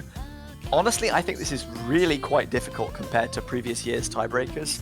As you said, anti-flow is definitely kind of one of the buzzwords here. There's lots of these patterns where, like, as you can see, like there's really kind of snap sliders that they're going to be difficult to read if you try and sight read this. You're like, oh, what is this slider like stacked on top of itself or something? That don't appear very commonly in other picks. The Ki sections, as we will see later on, get really quite intense, giving the song its kind of star rating. Like, again, as we've seen in some of the picks, like there are some wacky slider shapes. Like, the song itself is quite slow for the most part, and I can see some people like over dashing here, especially on these like Ki like sections where you've got sliders doubling back on themselves, going into anti-flow. Yeah, I mean, this is definitely a little bit more tricky than I think tiebreakers in the past, but the map is not too hard if you practice it. I definitely think it's doable for many of the teams. Lower seeded teams may struggle on this, but this is simply something that you're just going to have to practice. Also, this is going to be interesting because it's a shorter tiebreaker coming in at 4.5 minutes. Misses are going to have more of an impact in these tiebreakers. Yeah, I think the key word for this is difficult but fair. Like, yes, this is elevated in difficulty compared to like some previous tiebreakers we've had, but there's no like super mean patterns or like styles that are made use of. It's all a matter of like, how can you handle anti-flow? How can you handle like changing intensity between calm sections and less intense sections? And what's your reading ability like? Like, can you decipher some of those like stacked slider sections properly and like read them? Like, once you know how they work, they're not that difficult. But when you're kind of dead focused on the tournament setting and you're like, I'm only focused on what's going to happen in the next 50 notes, like you can really be thrown by patterns like that and have no idea like where also, that came from. Got to take into account nerves, because this is a tiebreaker. So this is going to be a high pressure situation for any team that has to play this in match. And honestly, I really can't wait to see if any of the matches in Group G go to tiebreak on a map like this. Well, we weren't talking too much about tiebreaker at the start of last year, and then we ended up having like 9 of them in group stages, was it? Yeah. So it was like, oh, another match, another tiebreaker. It just became a normal thing. So hopefully, like, we always see some tiebreakers in group stage because the teams are so evenly matched. And I think this year that could be even more so. So I hope you enjoy this song because I have a sneaking suspicion we could be hearing it more than once or twice. Yeah, definitely. I think it's absolutely possible with some of the groups we have. And again, just the antidote. I think this stuff is, again, as we've said, difficult but fair. This is something that if you practice enough, you will do fine on it. There's nothing that's too absolutely absurdly crazy. The Ki sections do get a little intense, but they're definitely doable. But there is potential to miss all over this map. Yeah, there's no one point where you can really take your foot off the gas and think like, oh, I can rest here for a bit. Aside from the beginning, but hopefully at the beginning you won't need to rest that much unless you've played like every match in the every game in the match. I love that about a tiebreaker. I think that's perfect for a tiebreaker map where, you know, kind of the whole thing is challenging, but it's not something that you're going to have to freak out, and it's not like cross-screen jumps and everything, but it is technical, and it is difficult, and if you don't practice it, it will trip you up. Well, folks, that is going to do it. JDH, any final thoughts on the map pool in general? I think the basic summary of our map pool this year can be described as map pool has slightly more variety, and both it and the hard rock pool are maybe slightly harder. The DT pool, I think, is roughly at the same level of difficulty. Hidden pool, I think is maybe slightly easier. Last year we had like Kanashimi, which was AR8 CS5 in the map pool, which got banned a lot. So I think Hidden is maybe slightly easier. Overall, I think the map pool is maybe 5 to 10% harder this year than it has been in the previous year. But considering the massive like improvement in performance of all of the players and the teams, I think we could be in for like one of the most exciting and tense catch World Cups we've ever seen. And considering what we had last year, there's some pretty big shoes to fill. I hope I haven't like set too lofty a goal already. For those of you who have come in late, I don't know if we can get a picture of the groups up on the stream. If not, it will be updated on the wiki soon. But these groups, man. Oh, here we go. So for those of you, we'll do one final recap for those of you who came in late and missed the group stage drawings. Group A, Belgium, Venezuela, Poland, and Finland. Group B is Japan, Australia, Netherlands, China. Group C is Brazil, Russian Federation, Romania, United States. Group D, Denmark, Argentina, Great Britain, and Germany. Group E, Czech Republic, Norway, Taiwan, Philippines. Group F, Canada, Italy, Mexico, and Chile. Group G, our group of death. Thailand, Hong Kong, Indonesia, South Korea. Yes, you heard that correct. Group H, Sweden, Colombia, Vietnam, and France. There's the quick recap. If you missed it, it'll be up on the wiki soon. Check the wiki for more info. Group G is obviously the terrifying group there, but there are some pretty monstrous matchups to be had, like all across the board, really. Like even some of the easier groups aren't like particularly free for some of the higher seeded teams, but the fact that we're going to lose one of Hong Kong, Indonesia, or Korea is pretty saddening. The pressure is on already for those three teams that are consistently top 6 contenders in the same group. That's just how much changed in the past year. Hong Kong always come in underseeded though, and Indo being knocked down to high seed definitely. We knew it was going to shake things up, but we didn't think it would turn out like this. Yeah, right. So if you think that you have a good chance of predicting what's going to happen this World Cup, and I'm sure you do, can we talk about the pick'ems that HaloWatcher is hosting? Yes, absolutely. That'll be cool to get that going. Absolutely. So for those of you who don't know, HaloWatcher every year for the Standard World Cup hosts a pick'em bracket. He has decided to do the same for the Catch World Cup this year. I can post a link in the chat. Are you allowed to do that? Make sure that Mod Puffbuck has allowed you to post the linky. You might have to give it to him. Yeah, I'll have to give it to Puffbuck. But we can put a link up to HaloWatcher's Pick'em where you can compete in the CWC Pick'em Challenge and potentially win some supporter. I don't know what the prizes are, but it's fun. It's good fun. And I'm totally going to win that Pick'em. Yeah, the Because- first place is a supporter, and it depends on the tournament, but if it's a World Cup, then I think he will be quite generously willing to provide. And you get a little spot in his Hall of Fame. Second place also may get some prize pools. It depends on how many people sign up and all that jazz. Essentially, all you're doing is, in the group stage and the knockout stage, you're picking who you think is going to win each match, and I think also you can pick what you think the score line Yeah, will be. you do get bonus points if you guess the score correctly, along with the winner. So, GL predicting Group G, yeah, no kidding. Yeah, that one's going to be interesting. I get the feeling people are going to lose some picking points on that one. I think Yeah, so too. I'm signed up. I think you're signed up, Dolan. I'm I want to signed see up. as many people signed up as possible. I'm eager to Sign see up. who can predict stuff better than the pros. We are Definitely. notoriously bad at like predicting things, and whatever we say, oh, this thing's going to happen, someone makes some massive upset and someone crashes out in spectacular fashion. So And Thailand moves through the Group G of death Woo, on woo! first place. It'd be amazing. That'll So be great. anyway, I think within the next hour, we're going to be hosting a kind of a group stage recap and a breakdown. Not on the Us Live channel because we are unfortunately weren't able to set up the overlay and stuff in time. So we're going to be doing that sort of thing. If you guys are interested, I'm sure there'll be an announcement in the Discord server or whatever. So, guys, but we want to say thank you so much for watching the group stage drawings in the Mappool Showcase for the 2019 OSCatch World Cup, the best World Cup. Isn't that right, JBH? absolutely, and I really hope that if everyone has been following along, you got those map pools downloaded, you get practicing, because the competition is going to be fierce this year.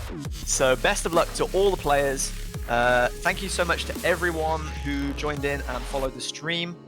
We'll be back. Well, we personally will be over on, I think, Dolan's channel fairly soon, if you want to come and hang out with us some more. But Os Live will be back next weekend with the group stage first matches. Schedules will go up on the wiki as soon as possible, so keep an eye on that one. Schedulers are going to have some tough work with some of these matchups to do, but they will do fantastic as always. So yeah, you've been fantastic. We have been Doland, Juan Cristal, and Hyperion, and we'll catch you very, very soon. Thank you very much. The stage is set for our 32 teams. Glory awaits. Next week, we'll find out who's going through. We'll catch you later.